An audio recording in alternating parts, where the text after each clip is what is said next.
Welcome back to Shadows Over Loathing. We had just read the pneumatic tube instruction manual, and we can, I could just start pulling levers and things. That sounds fun, but I will consult the manual, push the power on, then pump the lever, adjust the suction rate according to the pressure diagnostic indicators. If the red indicator's light is on, adjust to A. If it's blue, adjust to E. If it's green, adjust to D. Oh, I guess I gotta take like a screenshot or something of that. Maybe I can try to remember. Red A, blue E, green D. There's not a lot to like connect those up in my mind. But anyways, I just want to power it on first. Push the green power on button. Then pull the lever. Ooh, I can just consult that at any time. A pleasing kerchunk, and the motor noise turns into a sort of loud, windy whine. A yellow light is glowing on the console. Well, that's nothing, right?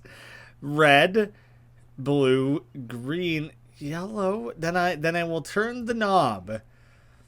The options for the knob go from A to G.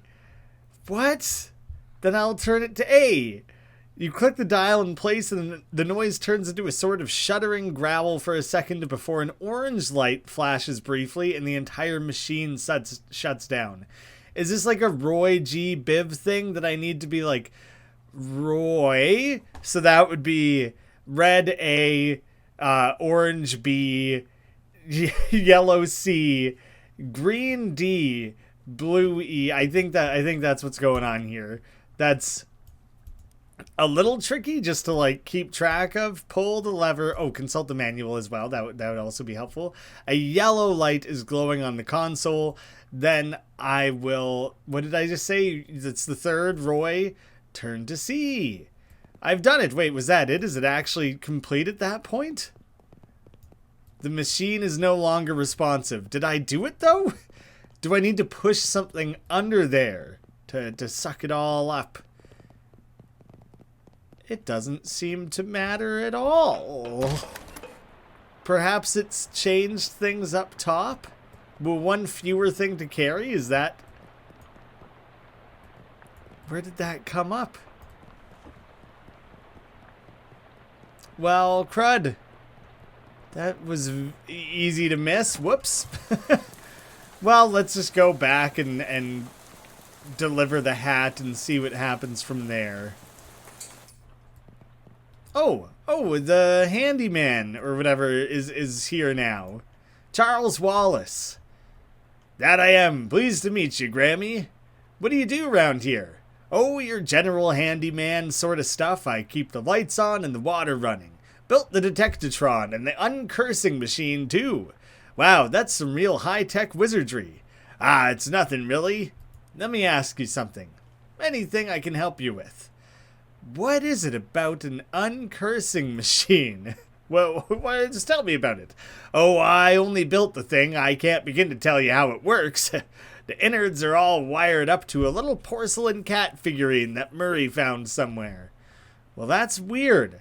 It's in a real traditional sense. Yep. Anything else I can help you with? Well, I will see you around. How's it going? Did you find the hat?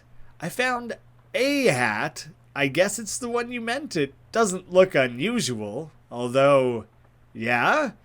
Well, it does creep me out a bit. I can't really put my finger on why. I know what you mean. Feels kind of like you have a headache, except you don't actually. More like a feeling of dread, like something terrible's about to happen, but I don't know what it is yet. Well, that is definitely not related to the fact that I need you to take the hat and go sit in the machine over there. Why? It's our uncursing machine. Gotta get the curse off that hat, right? Oh, okay, yeah, that makes sense, but, what? Can't we just put the hat in the machine? Why do I need to be involved? Because the machine needs a mind to guide the uncursing process. Together, you'll lift the curse from the hat and transform it into a sort of allegorical dream space that machine can transfix. What? Sorry, I know it's a lot. Let me rephrase. The Uncursing machine uses your subconscious mind to drive a wedge between an item and its curse. The item is cleansed relatively easily, but that doesn't negate the curse fully. Once separated from the item, the machine stores the curse and allows you to physically project into it to try and resolve the metaphorical scenario at the core of its existence. That's where things can get a little weird. Am I going to get to travel into, like, curse worlds? Because that sounds really cool. I'm also guessing me being haunted is separate from curses, and I won't be de-haunting myself anytime soon. Yeah, I know it sounds crackers, but you'll just have to give it a try to understand. We're fitting this all in tonight. I just want to sleep. The Uncursing machine. You sit in the chair, which is surprisingly comfortable, and pull the weird metal dome thing down over your head.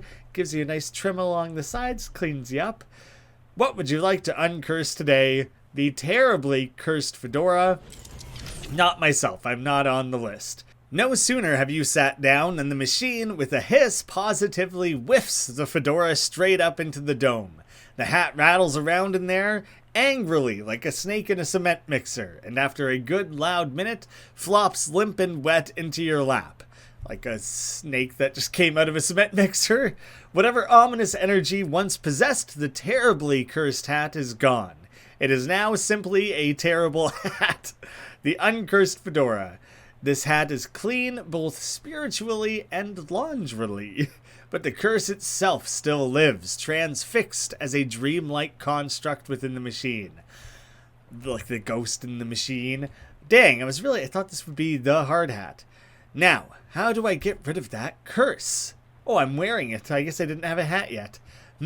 See? Curses are like energy, Grammy. They can't be destroyed or created, only changed. Can't remember who said that. Isaac Newman? Newton, Newman, yeah. That machine knows how to take a curse from one object and put it on itself. But as for how you change a curse, well, I don't know. That's some higher consciousness spiritualist stuff. Don't know much about that. I'm more a Newton sort of guy. The fedora's curse bounces around the innards of this machine, daring you to come project your consciousness inside of it. Sounds safe, I'll do that. Not a problem. What the hell? This is my consciousness? A weird dork with a dunce hat and an axe? I don't want to leave it unresolved. This seems like it will be amazingly cool. There's like the CRT scan lines and things are kind of like bowed out. Fedoral Reserve? It's not the federal, it's for a part of a fedora. I heard thy death call, creature. Rest now, I will find in thy murder. A tree felled before its time, a ground stained with sin. Oh, this is who killed the tree and caused the haunting, I guess. It in Arcadio ego. Even in Arcadia, there is death. Even in paradise, there is a killer. These is covered in fedoras. Thou know who I am and why I am here? Aye, Cutter, there has been a mordre.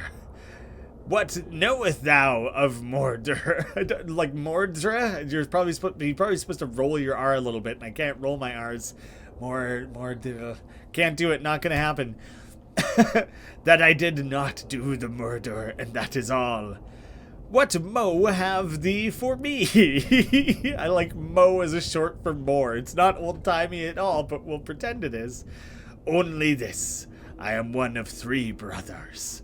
One of us always tellins the truth, one of us always lies, and the third of us does not speak in at all, but honks.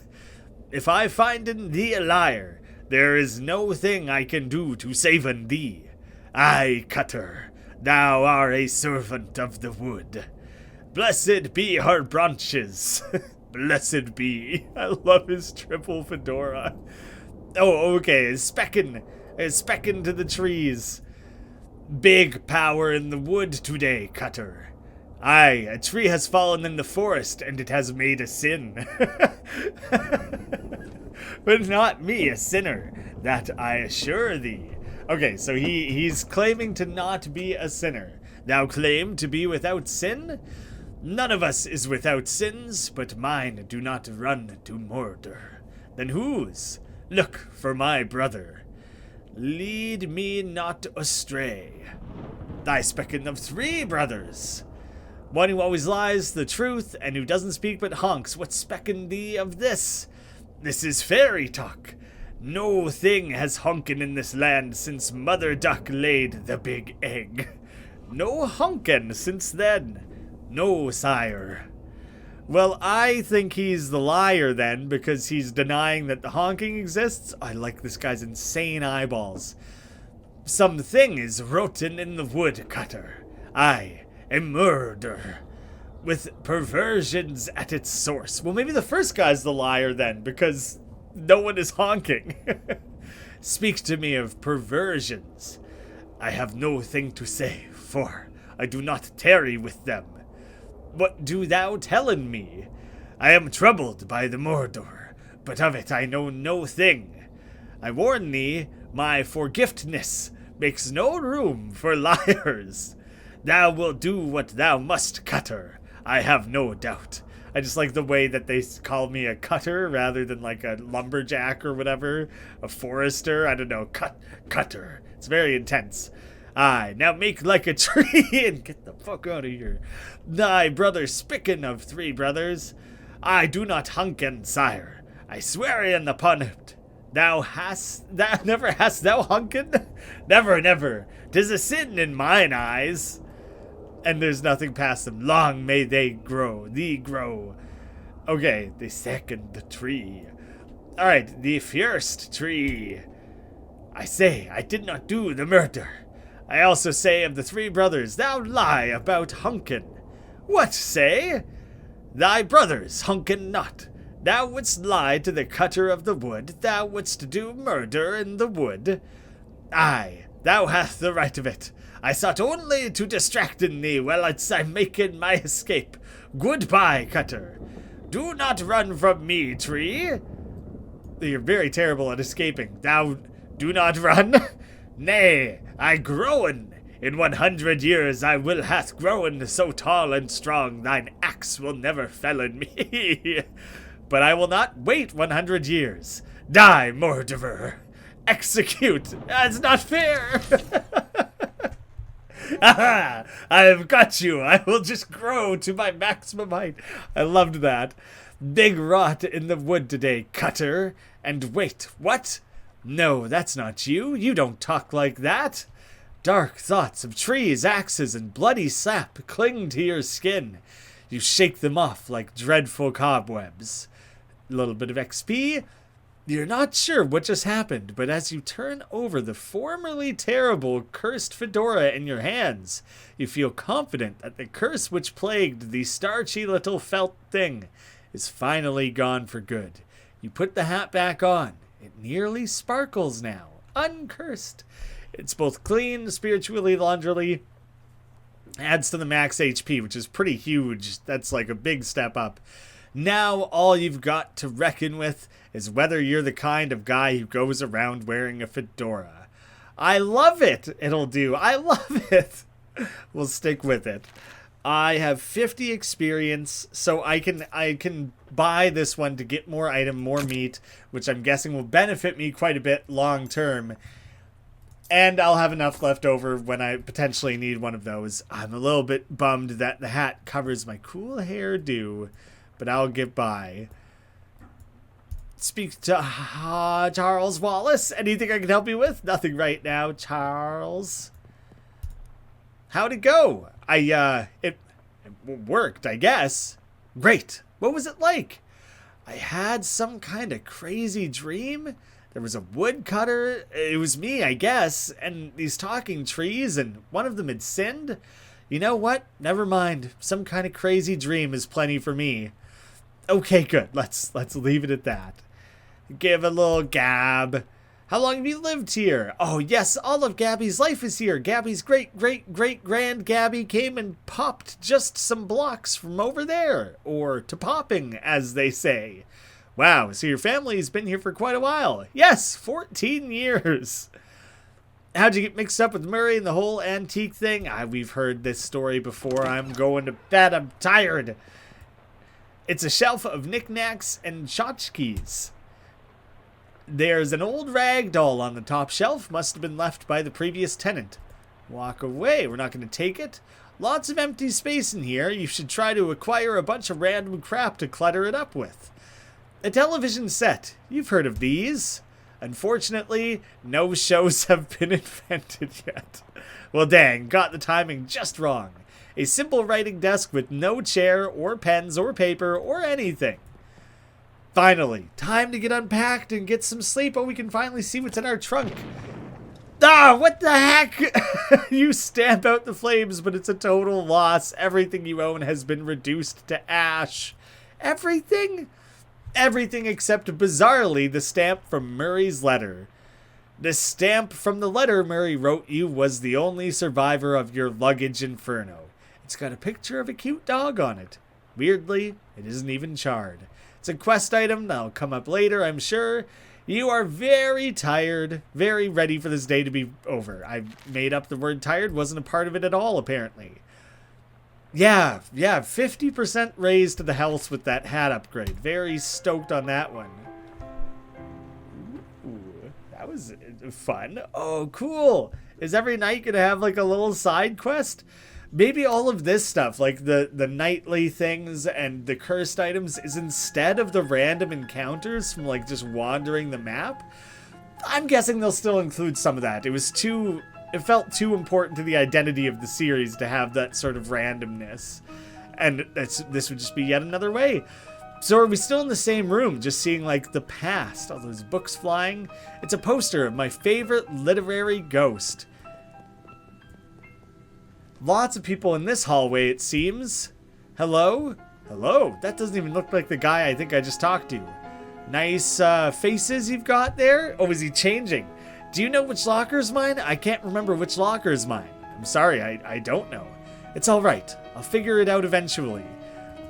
Oh yeah, they're just flipping through faces. 6 lockers, investigate. Check the first one. Reveal a thriving colony of ants. I'm seeing now that there's a 7th one. I don't know if that's going to be a gag or like a solution. This one is full of peanut butter. It contains a tiny shrine to Babe Ruth. It's empty. It has cookbooks, but they're all in French. Opens unto the vast, uncaring emptiness of space. You slam it shut quickly so as not to suffocate. There isn't a 7th one. I said check the 7th one. Check the 7th locker now. Okay, geez, you look in the 7th locker, it's filled with old school papers. Whatever, who cares? It's just, look at the papers. They've all got your name on them. They're your papers. How I Spent My Summer by Graeme of the Valley, age 6. This summer I visited my Uncle Murray. Uncle Murray's funny. He knows magic. I had a fun time with Uncle Murray.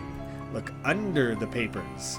You find an overdue library book. You checked this book out 13 years ago and have spent the last 12 years and 50 weeks feeling slightly guilty about not returning it. I'm curious if that date matters in some way. Maybe I can help you find your locker now? I can't remember which one. I know which one is yours.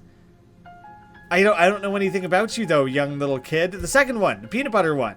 Oh, okay, thank you. Did I solve it? It's still full of peanut butter. The hallway is less crowded now. What have I done? Our founder, Branworth Gorvunculus III. This lady looks friendly. Hi there, you must be... She flips through the book of her desk. Here we are, of the Valley. Graeme of the Valley. Doesn't quite have the same ring as doing the whole James Bond thing when your name is basically a sentence. Yep, that's me, that's my name, don't wear it out, say it, don't spray it. I know I am, but who are you? I'm your academic advisor. It's time for you to choose your class. But I dropped out. In real life, certainly. You must, however, choose a class. Oh, is this how I'll choose, like, whether or not I'll be, like, a magician or muscle-based or anything like that? I don't understand. Oh, I get it. This is where I pick a character class. Now then, it's like there are 3 classes for you to choose from. Looks like there's advanced kicking and throwing. This class is for pig skinners. Then we have overview of curd conjuring. This is for cheese wizards. And finally, weird time signatures 504 for jazz agents. Totally unique, totally separate from previous loathing things. The pig skinner is going to be the muscle one, so that must be the Moxie based one, which I was Moxie last time. My character build has been pushing towards mysticality. I assume cheese wizard is like the most popular class because it's a cheese wizard. How is like everyone's going to pick that, right? I'm tempted to go jazz wizard, but it's like I already did the Moxie thing, and I already have mysticality based stuff, so I am going to go cheese wizard. As trained chef magi, cheese wizards use their intellect and mysticality to accomplish their goals. In combat, they wield hard, elemental cheeses to damage their foes and soft, soothing cheeses to heal themselves and their allies. Let me hear about the other ones. As accomplished athletes, pig skinners use their muscle to solve problems. In combat, they prefer the direct application of physical force punctuated by giving the occasional noogie. And the jazz agent. Masters of syncopation and improvisation, jazz agents use their rhythm and moxie to move through the world in style. In combat, they attack with subtlety, weakening their enemies and stacking the odds in their favor over time. Maybe not. I'm sticking with cheese wizard. I love it. You are cheese wizard Grammy. Brilliant. Now then, there's just the minor matter of your minor. It looks like you've already completed it, but it doesn't say what you studied. Oh, cryptobotany, which is that going to be like necromancy but plants? Applied insectology, or the psychology of rocks. My own background is like plants and botany. I was never directly a botanist. It was more like broadly environmental, but I took like a geology course, an entomology course, but botany is the one that is most interest to me. So you're an expert in all manner of plant-based arcana. Yeah, I'm going with that one. I'm going to be basically poison ivy. You now know how to get the good stuff out of the inside of plants, gather crafting ingredients from plants. Otherwise, I could have gotten them from rocks or insects. Well, with that, I believe we're done. Feel free to wake up and go about your day. How would I go about doing that? She smiles and points at the door on the right side of the screen. I mean, the right side of the dream. Just through that door, thank you. I actually really like the fact that it took so long to establish my name, my hairdo, my face, my pronouns, my class. Like, it took like 2 hours to like develop the character. I like the way that was like spread out. I find that very interesting. The hallway thing, man, I don't know about that. I don't know what I've done, what I've potentially set myself up for. The abyss. You could gaze into it for days, but probably shouldn't. The nice lady at the desk says that this doorway leads back to your waking life. The music in that section of the game is quite cool. I am into it. Good God. The way the screen is waggling around while you're trying to, like, climb out of bed. It's disorienting. You awake feeling surprisingly refreshed. Yesterday's adventures leaving you none the worse for wear. Your effects reset each day. So I think any potions or food or anything you would have eaten would be worn off. And I remember that being pretty crucial to the last game as I like avoided sleeping. But now sleeping might be important to this game. I don't know. Ooh, okay. Now that I'm a cheese wizard, I have all these potential things.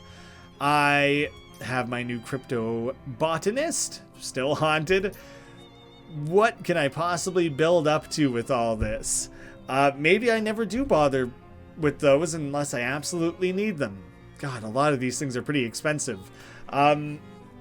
Raising AP seems really useful Magical attacks. Oh, but it's Moxie. Confuse people. Magical weapon attacks, but it's really expensive. Mysticality and HP. That would be a good one. Oh, do you know what? I think these kind of fall in line a little bit. Like, these are the Moxie-based one, muscle, mysticality, and then these are more broad. Oh, HP regeneration, XP from gathering, photosynthetic. That seems like a really good one to build up to, actually. You would heal and extra opportunities for experience. I think the sooner I can afford that one, the better. Either that or blue brilliance. I'm gonna keep an eye out for one of those two. Those seem like really, like, blue cheese. They were all cheese based. They were clearly all still specific to Cheese Wizard because they're like pecorino and things. I don't think a pig skinner is gonna have that going on. Morning, Grammy. How'd you sleep? Wait, why are you still wearing those wet clothes? All my other clothes burned up in a freak luggage fire. Oh, geez, that's weird and unfortunate. You seem less surprised by it than I would expect. We've kind of gotten accustomed to weird and unfortunate stuff happening around here. You could pick out some clothes from the shop out front if you don't mind looking like someone's dusty old grandpa. I'll be alright. Thanks anyway. Well, once you've got the sleep out of your eyes, I've got another mission for you. Another cursed thing? Yep, I've got my eye on it for a while, but it keeps moving around. Mostly, the readings put it at the local speakeasy, at the back of an alley at the other end of the block. The artifact isn't there right now, but that's where I'd start looking. Maybe you can pick up some clues. Okay, what am I looking for? It appears to be a watch of some kind. A pocket watch, or maybe a wristwatch, I can't be certain. A watch in the speakeasy in the alley. Got it. Anything else? You'll need the password for the speakeasy. It's fiddlesticks. Also, let me give you this to-do list. It's enchanted to always show you whatever's written on the chalkboard here. This little chalkboard is magically linked to the chalkboard next to Jessica's desk. Pretty neat trick. Here's some meat for expenses too. The army surplus next door should have anything you need in case things get rough. They will. They always do. So the haunted thing mostly just makes me have this, like, intense, dark, like, saddened perspective on things. It doesn't seem to affect a lot. Oh, I'm actually completed the prologue. Welcome to Ocean City. I mean, that makes sense. It was all about establishing the character up until now. I guess I'll go to the surplus store first and check out what they got there. Dangling bags for army stuff. This is some nice army purses. The proprietor stands behind the counter with some dubious grenades. Dozens of nearly identical books about nearly identical rifles. This is a lot of ordnance for a civilian shelf. You'd think there'd be a law against this kind of thing. Gabby, you want to talk about all of this? Yes, Gabby flaps all the time. Crazy. Well, yeah, she apparently doesn't really comment on the individual locations. Introduce yourself. Hello, fellow war enthusiast. I'm Herschel Wood. Actually, I hate war. I wouldn't say I'm an enthusiast. I'm ambivalent. Yeah, sure. War's okay. Heck yeah, war. I hate war. Herschel's expression doesn't change. Can I interest you in some fine historical memorabilia? Ask about the dubious grenades. Oh, they're probably fine. Why doesn't the box say fine grenades then? He looks at the grenades, then at you. Say, how'd you like to do some field research? Sure, why not? He hands you a bunch of grenades. A standard issue blue cola grenade of questionable integrity. Blue cola, red cola, it's just Pepsi and Coke. It's absolutely just what the joke is there. It's even got a Pepsi thing on it. It's literally a Pepsi logo. Just try them out next time you get in a fight, and when you're all done, come back and let me know how it went. Okay. See what's for sale. Oh, he actually sells all sorts of stuff. I could sell that fistful of water. I don't think I will, but I could. The handgun stale. Ooh. I probably never did read that one, actually. Because I didn't have the mysticality for it, I think is what it came down to. How about just show me the books? There it is. Oh, I'm so close. All right, I can't, still can't. Surely there are things in here that I could sell, though, that I don't actually want or need. Like, I'm debating things like the crowbar, since I already have.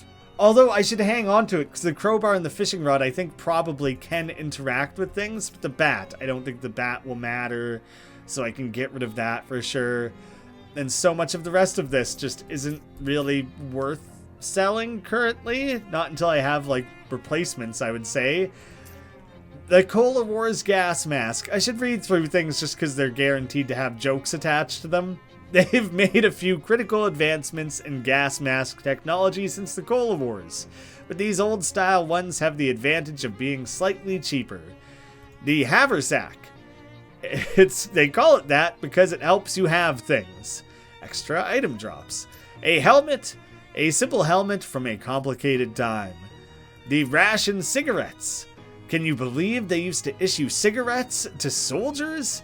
And that they still do, and probably will for like 50 more years? Bad for you, despite what the radio advertisements say. Corroded cavalry saber. Since swords are largely decorative in modern warfare, you'd think they'd make them out of better materials. The dented bugle. It's like they say, a broken bugle still plays Reveille twice a day. Oh, and it's the Moxie-based character was a jazz agent, right? So it's like, you know, it's going to be music-based things. Expired seltzer. This can of seltzer is on the verge of exploding. Put out everybody on your side of the combat who's on fire. That does seem helpful. I'll consider it. It's cheap. But I want to look at these other things that are more expensive. The Field Manual CW401 Culinary Tactics. This Cola Wars era army manual ensured that even the soldiers, whose entire job it was to feed people, were still able to inflict casualties. Grants a combat skill, Parmesan Missile, 3 damage, and reduce Moxie by 3. I probably will buy that. In fact, I just know I will, because I want to learn a cool cheese wizard skill. Government issue sardines. The expiration date on these has been scraped off. Probably because it's so far in the future that people would be too distracted by the idea of flying cars to actually eat the sardines. Increase sleaze armor. Smelling salts. A vial of smelling salts. Recover 1 AP. Cola Wars grenade. Just shake it and throw it. Is that the one I have? I thought I had like the dodgy ones or the whatever they called it. The trench spork. These are issued in the Cola Wars soldiers who didn't deserve a decent spoon or a decent fork. Deals mysticality plus 2 damage, which I'm pretty sure is what my spatula does, so it's not actually a worthwhile or anything. I'll buy one of those because they seem generally useful. And you know what? There was one of these that was like a healing item or something, wasn't it?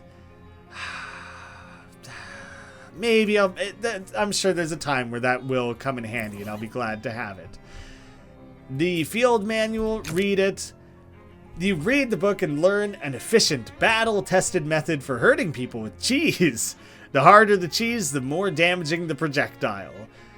There are some notes scrawled in the margin by some former owner of the book. They're messy, but you could read them if you put some effort in. If you do, Parmesan Missile will deal 2 additional damage. Oh, you would have to spend 1,000 XP. Not right now then. That's, it'll be a while, I think, before I'm built up to anything like that. Dubious. It was dubious grenades. Yeah, cool. Alright, I got some combat skills that I can put into practice.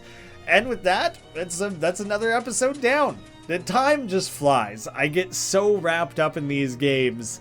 I never had the face cam, and so, you know, there wasn't a lot of anything to draw attention to the continuity of those episodes for West of Loathing. But a lot of the time, I played it for like 4 hours in one sitting and then chopped that up into episodes. We'll see. We'll see. It was easier to do without face cam, because if he retired his shit, it didn't matter.